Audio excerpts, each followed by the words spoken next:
Hi guys, it's day 17 and it's almost 9 o'clock at night.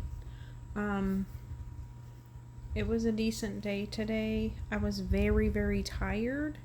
I got through my work day, but I had a regular doctor appointment and a chiropractor appointment today after work. So I went to my regular doctor, talked to her about the medicine that I've been on and just how I've been doing. She said that it sounded like things were working as they should, and I did tell her that I felt like I was having a little bit more anxiety in the evening time, so she gave me an herbal supplement that I could take over the counter just to try it out. And I have to go back in 3 months unless something comes up. She's like, I'm here for you. If you need anything, call. No worries. And then I went to the chiropractor after that, and she basically said same thing. I hadn't gone to her in a week and a half. And she's like, I've been thinking about you. I'm just wondering how you're doing and everything. If you need anything, I'm here for you. She's just a super nice lady. And I took my daughter with me so that she could go as well. And she's like, thank you so much. That's such a great compliment to know that you would trust me with your child, So I just appreciated that too. And she helped my daughter, so that's always good too. And then we were both really tired. My daughter and I all day kind of just tired and cranky, irritated a little bit or whatever. I think just lack of sleep. So when we went to the doctor's appointment, we really felt like we just wanted to take a nap at that point. But we got up and we went, and it was really good because it helped both of us. The lady was super nice. And then I asked her if she wanted to just get a bite to eat. So we stopped and we got a bite to eat. We went to a store. One of the things I'm trying to do is I'm trying to figure out some hobbies that I could try out. And one thing that I saw online that seemed simple enough, something that I could not have to spend a lot of time on, relatively, and it would be a new skill and something that I thought would be calming and peaceful maybe, is I'm going to try sewing. I watched a YouTube video, well, several of them, on how to make rag quilts. And it's basically just 2 pieces of fabric sandwiched together in 10 by 10 squares or 5 by 5 squares, and you just sew straight stitch around it, and then sew them all together. But you make the stitch wide enough that you're able to cut a fringe in it. And I thought that that was something that I would have the ability to do, something that would help my mind, something that would be calming. I could start it and stop it at any point that I wanted to and pick it back up when I had free time. So I got a used sewing machine off of Marketplace, and I'm going to try it out. But over the last week or so, I've just been slowly getting the supplies for it, so I had to get a needle for it. The YouTube video I watched went step by step through everything, so I got a few swatches of fabric just to try the sewing machine, make sure that it works, get used to it. But I haven't started anything yet. I just got the machine and I got a few pieces of supplies right now. But we stopped tonight so I could get a few swatches of fabric just to test out the machine. So my goal is within the next month or so, just slowly as time permits, learn about the sewing machine, learn how to put the needle in, learn how to thread the machine and the bobbin and all that, and then at least try to sew a couple of squares just to see how things go. I don't expect to make a big, huge quilt or anything like that, but just trying out the machine, learning the machine, seeing if it's something that I would enjoy, that sort of thing, so I could try out a hobby. I know that I love to cook. Sometimes, though, because I come from a big family, I cook a big meal and then there's tons of leftovers, so I give them to my daughter, or when my kids come up on Sundays, I'll give it to them to take home with them. I have to give a lot of it away because I make too much for just my household. But I do like to cook. I love to write. I don't know if I said it in one of my other videos. I think maybe in the first couple, I used to write in the newspaper articles about God, just to celebrate Jesus, and I would ask people for their testimony or something that they wanted to celebrate God about, and then try to write like an introduction to that, write down their testimony, and then something out of the Bible or whatever it was that I felt like God was providing. And I did that for a couple years, and it brought me great joy. And then everything happened that I told you guys about with the church and everything, and I kind of stopped doing all of that. So I do enjoy writing when I can. I love reading the Bible. But I'm trying to find what else I might like in life. Like, I really would like to travel. I've traveled some, but not as much as I would like to. I've tried yoga before. Like, I thought I would hate yoga, but I actually really enjoyed it. Like, the breathing techniques helps your body to be calm. It's a peaceful experience, and it is a workout. Like, you are using the weight of your own body and stretching and breathing. I didn't know how much that actually, one, works the body out, but also, two, just the stretching and all of that really helps your body to relax and be more at rest when you're trying to sleep at night.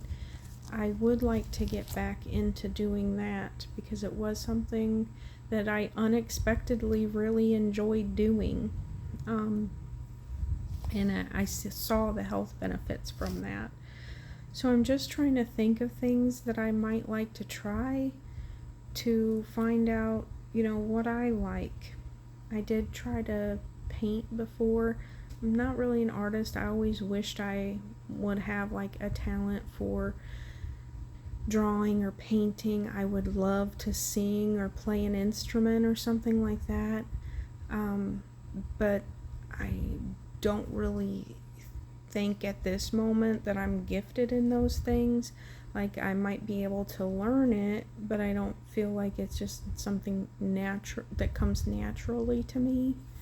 I'm more so like writing is probably, if I had to pick something, I think writing is something that comes more naturally to me than some of those other things that I named off. But anyway, I'm just trying to try a hobby, so we stopped at a store and got a few swatches of fabric so I could at least try out the sewing machine. So it was a good night. Like, after we finished up at the chiropractor, it's like we got our second wind, and we were more in the mood to do things. We weren't irritated or tired after that.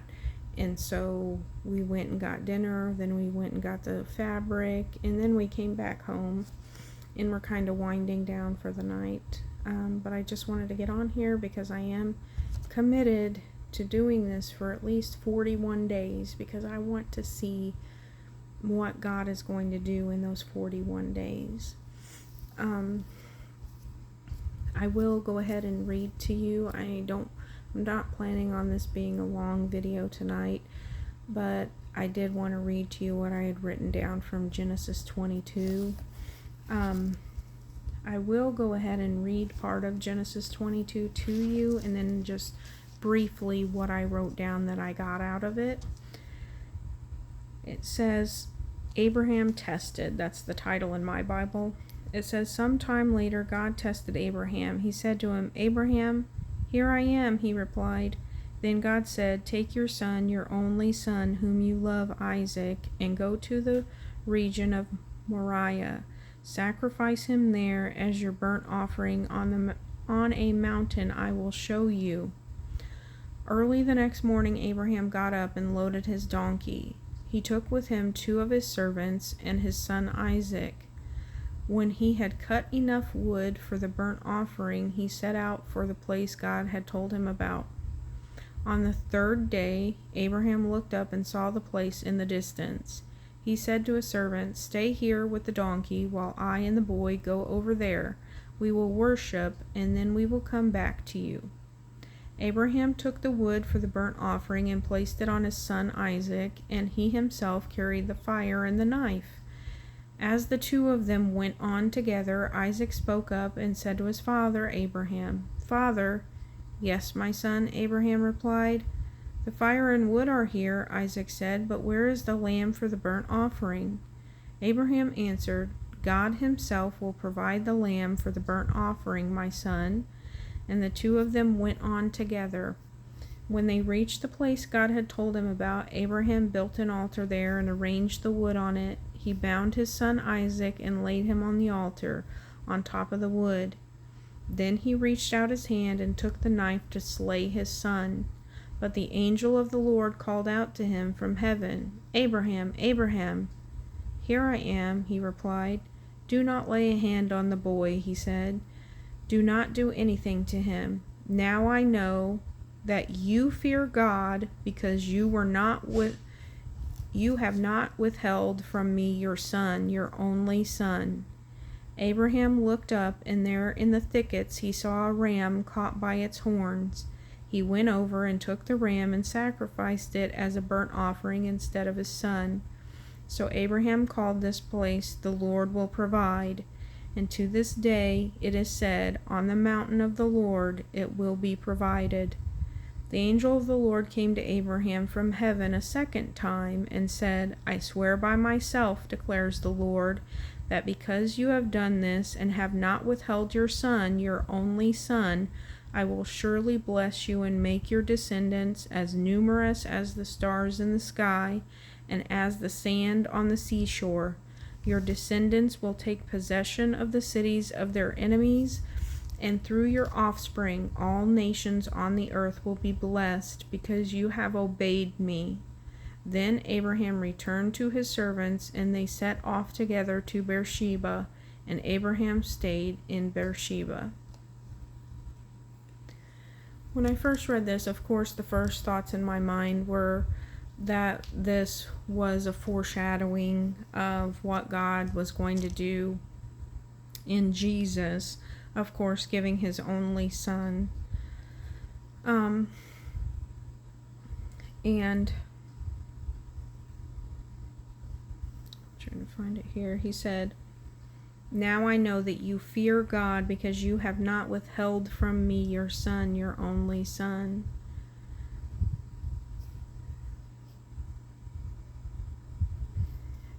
That stuck out to me, but overall, it was to me the story of Jesus and how God was going to give Jesus to us, and that he was going to bless descendants, make them as numerous as the stars in the sky, and that all nations on earth would be blessed because Jesus obeyed.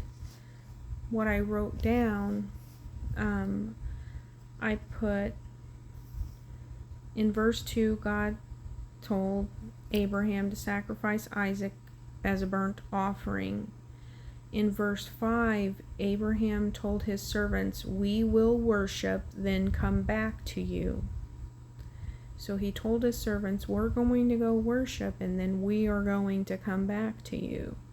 And of course, some people are like, okay, he's just telling his servants that so that they won't interfere or won't have fear or, won't know what the plan is. And that could have been, but it could have been speaking out of faith to say, hey, we are going to go worship, and then we are going to come back.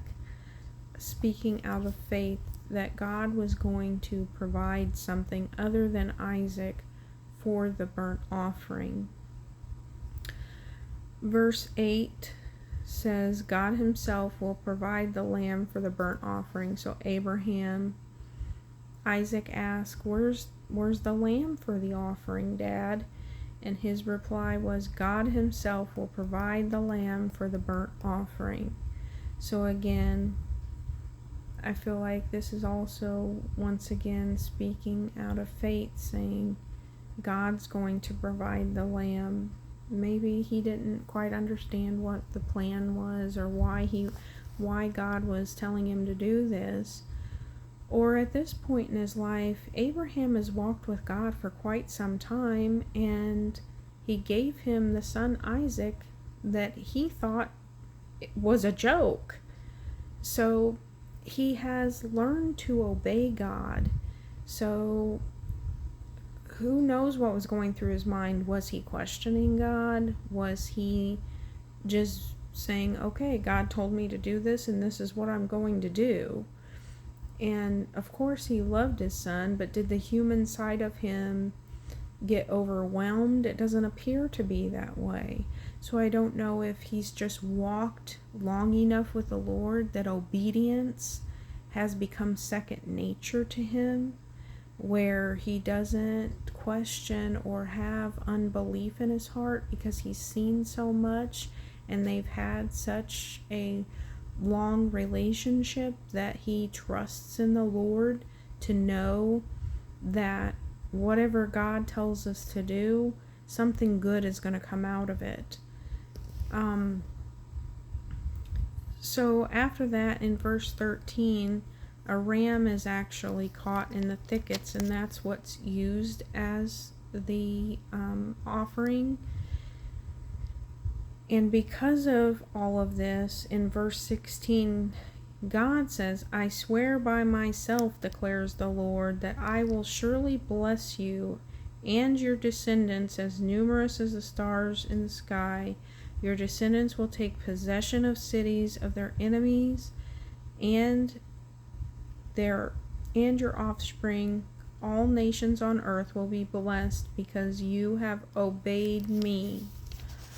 So it was more about obedience than offering. So we can sacrifice, like in the Old Testament, they did burnt offerings and sacrifices for a lot of different reasons. But in this particular chapter, God expressed that it was Abraham's obedience that caused the blessing that came. So in further in the Bible, it will say like that obedience should be our priority. And what I wrote down was, obedience to God blesses you. Obedience to God multiplies your descendants. And when I think about that, when I think about descendants, it's not just your kids, like your bloodline. Your descendants, yes, is your family, but who exactly is your family? Your family and God could be huge. Like he could bless the descendants of your spiritual family beyond measure because you were obedient. Obedience to God gives possessions of the enemy to us.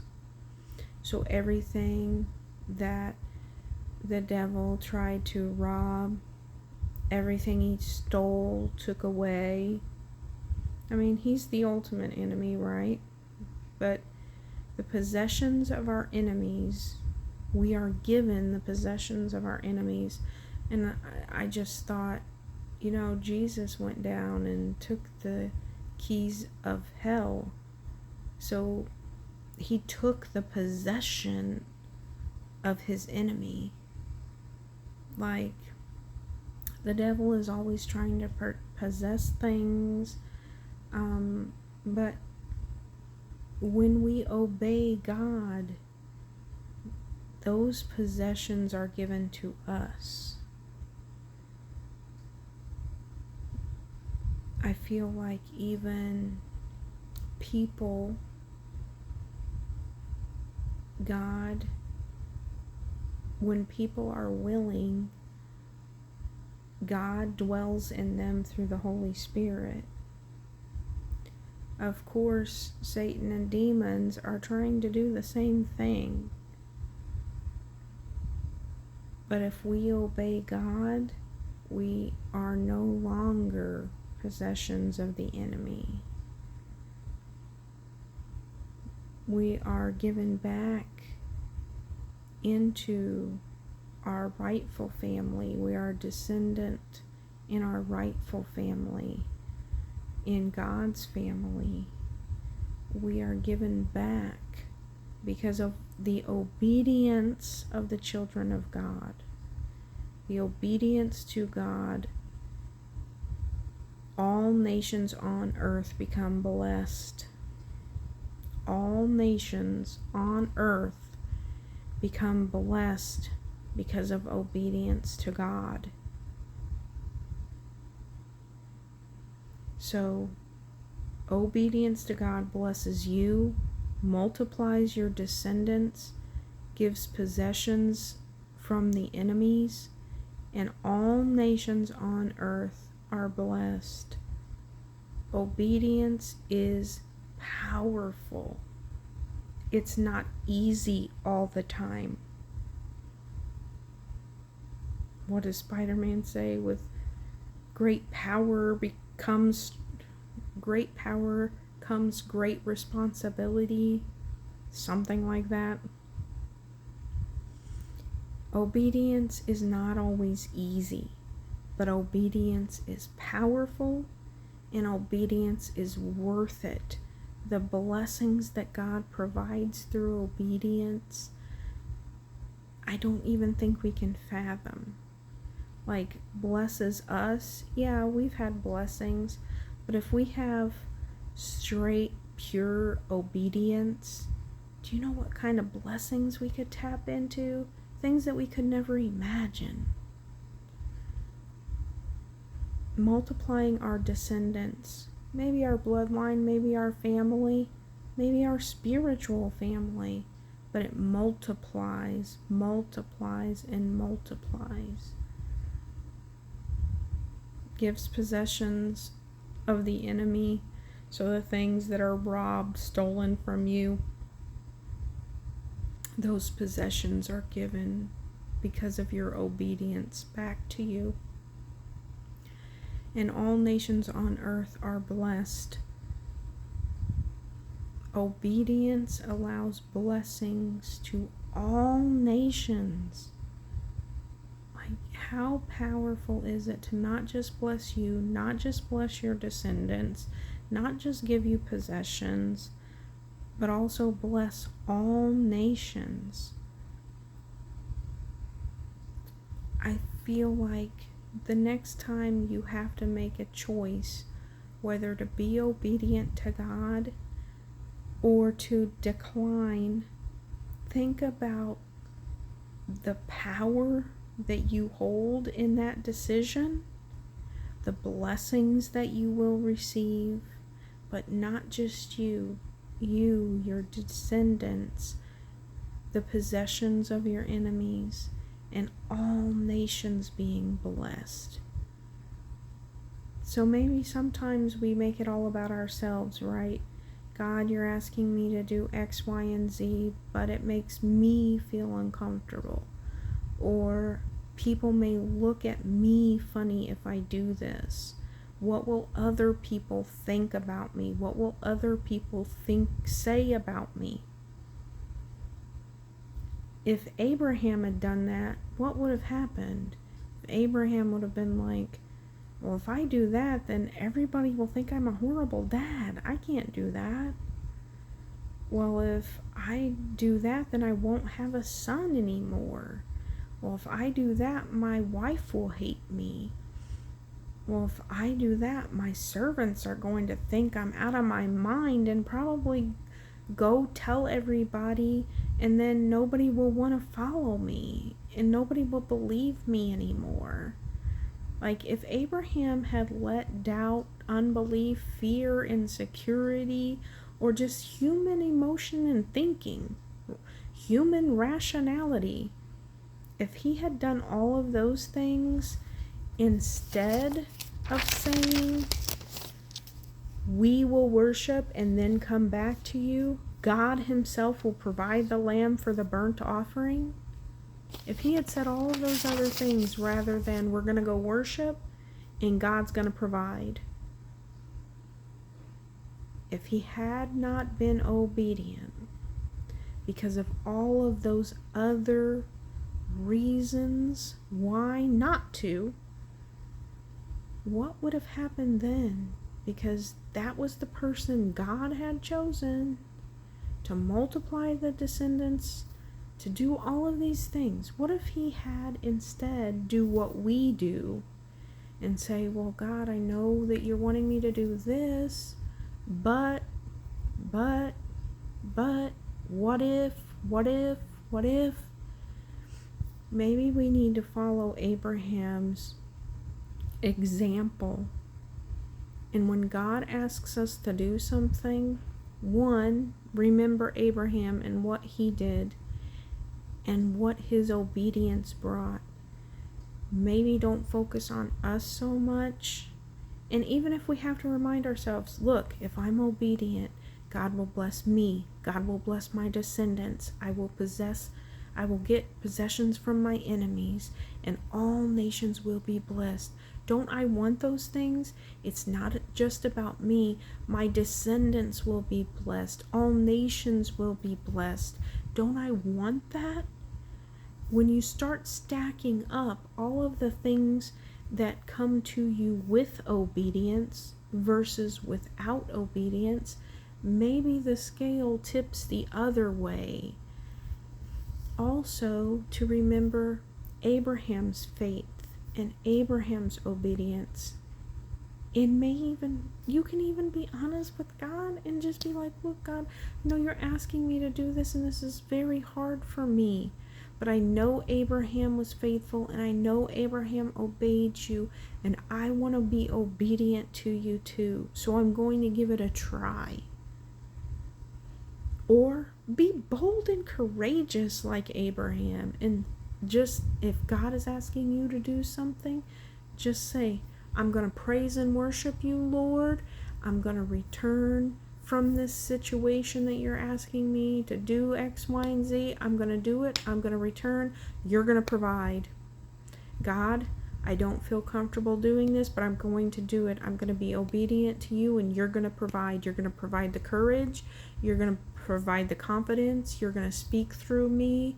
You are going to have your Holy Spirit work through me. You're going to reveal your power. You're going to reveal another piece of you to me. Like, you are going to provide whatever it is that I need to be obedient. So you're going to provide that strength, that knowledge, that help, so I can say, I worship you, Lord, and you're going to provide. I'm just going to walk through it, and you're going to provide. Be bold. Be courageous. Remember what Abraham did. Remember what God did.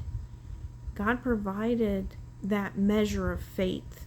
God provided that confidence, that boldness that allowed him to speak out and say, we're going to worship and then we'll be back. God is going to provide the lamb for the offering. And then God gave him all of that to walk through that situation. And then God blessed him for being obedient. God is doing the work. You just have to say yes. Okay, I'm worshiping you. You're going to provide. Be available for the obedience, and God is going to walk it out within you, and He's going to bless you for it. I hope you have a great night, guys. I love you. Pray about it. Pray. If God is asking you to be obedient in a certain situation and you're struggling with it, pray about it. Read Genesis 22. Ask God to give you the faith and the confidence of Abraham to help you walk out that obedience. Talk to you tomorrow.